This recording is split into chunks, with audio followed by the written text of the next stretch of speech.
आज हम हैं जंतर मंतर में और आज हम देखेंगे प्रोटेस्ट के लिए किस तरह की प्रोटेस्ट यहाँ पे चल रहे हैं। और आज हम बात करेंगे, हमारे साथ मौजूद हैं यहाँ पर कि सर आपका नाम जान सकते हैं? मेरा नाम वसीम है। मैं अभी पीएचडी स्टूडेंट हूँ जेएनयू का। जेएनयू? हाँ, अभी फ्रेटर्निटी मूवमेंट का सेक्रेटरी मेंबर हूँ। अभी हम तो इधर प्रोटेस्ट कर रहे हैं। आप देखिए अभी देश में ये क्या हो रहा है। अभी एक्टिविस्ट और माइनॉरिटी मुस्लिम कम्युनिटी से और बाकी दलित कम्युनिटी से और अभी फैकल्टीज़ दिल्ली यूनिवर्सिटी से साई बाबा और अभी हनी बाबू सर और बाकी तमाम लोगों का एक्टिविज्म को क्रश करने के लिए अभी स्टेट का एक प्लान है, वो अभी चल रहे हैं। तो इसके खिलाफ अभी हमारा स्टूडेंट्स बहुत संगठन से अभी इधर जुड़ा हुआ है, इसलिए साथ हम इधर एक प्रोटेस्ट शुरू किया है। बाकी हमारा आगे भी प्लान है। ये चीज़ है आरएसएस का एक आइडियोलॉजी है इस देश में, वो इसके लिखा है उसका बुक में, कम्युनिस्ट और मुस्लिम्स और क्रिश्चियंस आर आवर एनिमीज़। तो ये आरएसएस अभी गवर्नमेंट में है, आरएसएस अभी उसका पूरा पावर गवर्नमेंट में है, पुलिस में है, तो इसलिए लिख के उसका काम कर रहा है मुस्लिम्स के खिलाफ, क्रिश्चियन के खिलाफ। तो आपको क्या लगता है हमारी गवर्नमेंट सिर्फ एक मुस्लिमों के खिलाफ बात कर रही है कि और भी जो आपको लगता है आप जैसे धर्म के ऊपर आवाज़ उठा रहे हो कि हमारे मुस्लिम कम्युनिटी के लिए गवर्नमेंट हमारी अगेंस्ट है, तो ऐसा आपको क्या लगा इसमें? सारे मुस्लिम कम्युनिटी के बस खिलाफ नहीं है, बाकी सारे कम्युनिटी के खिलाफ है। मतलब दलित कम्युनिटी आप देखिए इंडिया का जन्म में कितना इसका इनह्यूमन किया है, उसका खिलाफ क्या कि हर दिन में हो रहा है। कल एक आईपीएस ऑफिसर मेरा भी दोस्त है, उसका शादी में प्रोटेक्शन देना पड़ा पुलिस का, इसलिए एक दलित कम्युनिटी से हो, उसका upper caste community, Savarna community उसके खिलाफ काम कर रहा है। तो इसलिए इस देश में दलित और एक्टिविस्ट रोना विल्सन आप देखिए मुस्लिम कम्युनिटी से नहीं है, वो क्रिश्चियन कम्युनिटी से बहुत अच्छा एक्टिविस्ट था, जनता के लिए काम कर रहा था दिल्ली में, वो उसको भी अभी जेल में डाला है।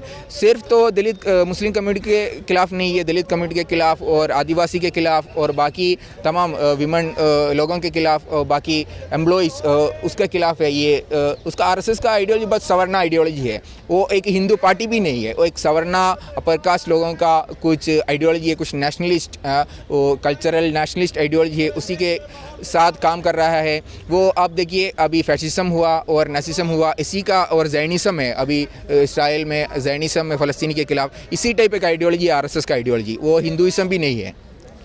तो आप हमारी इंडियन गवर्नमेंट से क्या चाहते हैं कि वो आपको किस तरह की प्रोवाइड करे, किस तरह की सिक्योरिटी प्रोवाइड करे, या फिर किस तरह के बेनिफिट जिसको आपको इंडियन गवर्नमेंट से कुछ आपको सेटिस्फैक्शन मिले? ये देखिए आप इंडियन गवर्नमेंट से यही है, हम तो गवर्नमेंट में और संविधान में बिलीव करता है। हम तो इधर इस कंट्री का सिटीज़न है, हम तो हमारा बाप और माँ इसी कंट्री में रहता है। तो हम गवर्नमेंट से ये बोल रहे हैं अलग अलग आइडियोलॉजी होता है, अलग अलग आइडियोलॉजी अलग आदमी को होता है, फिर भी हर आदमी को उसको राइट है, फ्रीडम ऑफ स्पीच है, उसका राइट टू रिलीजन है। आप देखिए आप कर्नाटक में क्या हो रहा है, एक राइट रिलीजन के खिलाफ है, आपको हिजाब पहनना और नहीं पहनना और एक पर्सनल राइट है। तो फिर भी उसी राइट पे, फंडामेंटल राइट हमारे कॉन्स्टिट्यूशन में बाबा साहब अम्बेडकर इतना तैयार किया है, वो हमारे दिया है, वो कॉन्स्टिट्यूशन के आप बिलीव करना है।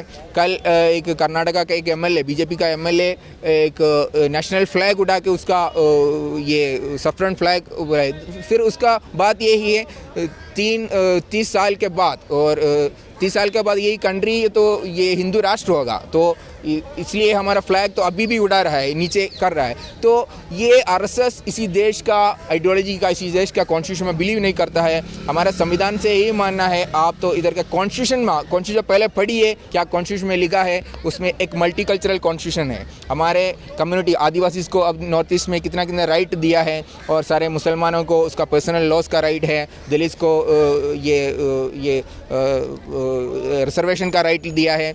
बाकी इससे एक मल्टीकल्चरल कॉन्स्टिट्यूशन बना है, आप इसमें बिलीव करना है, इसलिए इसके साथ आप काम करना है। आपका आरएसएस का आइडियोलॉजी आप आपके पर्सनल में रखिए, और गवर्नमेंट में वो आरएसएस का आइडियोलॉजी आप साथ रखेगा तो हम तो आपको खिलाफ काम करेगा, आप खिलाफ लड़ेगा। आई एग्री फॉर दिस, पर मैं देखना बात करना चाहती हूँ, आपने जैसे न्यूज़ में सुना होगा यूक्रेन में जिस तरह के इंडियन फंसे पड़े हुए हैं अभी, यूक्रेन का जो आप न्यूज़ सुन रहे हैं उसके लिए आपको क्या कहना है गवर्नमेंट से कि उनको किस तरह से वहाँ पे जिस तरह के इंडियन स्टूडेंट है वो गुहार लगा रहे हैं कि मुझे यहाँ आना है, तो उनके लिए वैलिड है कि उनके लिए अच्छा हो रहा है कि बुरा हो रहा है? बहुत बुरा हो रहा है। स्टूडेंट्स तो हमारा स्टूडेंट्स इस देश के पढ़ने के लिए गया है, पढ़ने के लिए तो कौन कौन जा रहा है उसको हम प्रमोट करना है, सपोर्ट करना है, क्या क्या सिक्योरिटी देना है वो भी देना है। बस ये अनफॉर्चुनेट बात ये है हमारे गवर्नमेंट इतना सारा कुछ नहीं दिया है। हम कल इंटरव्यू में, कल टीवी में देखा है, स्टूडेंट्स बोला है हमारा पूरा सपोर्ट एम्बेसी के वजह से नहीं मिला है। एम्बेसी की वजह से वो खुद गया है, बॉर्डर तक गया है, रोमानिया का बॉर्डर तक गया है, हमारे गवर्नमेंट का इतना सपोर्ट नहीं मिला है। आप फिर इधर आके वंदे मातरम बोलने के लिए और भारत माता की बोलने के लिए क्या ज़रूरत है? आप तो काम करना उधर था, आपका एम्बेसी का काम उधर सही से करना पड़ेगा था, वो तो आप नहीं किया है। तो ये गवर्नमेंट का ऐसा बात है, गवर्नमेंट तो बस देश के बात बोल रहा है, फिर काम नहीं कर रहा है। आपको तो ये स्टूडेंट्स को कौन कौन जा रहा है उसको हम प्रमोट करना है, सपोर्ट करना है, क्या क्या सिक्योरिटी देना है वो भी देना है। बस ये अनफॉर्चुनेट बात ये है हमारे गवर्नमेंट इतना सारा कुछ नहीं दिया है। हम कल इंटरव्यू में, कल टीवी में देखा है, स्टूडेंट्स बोला है हमारा पूरा सपोर्ट एम्बेसी के वजह से नहीं मिला है।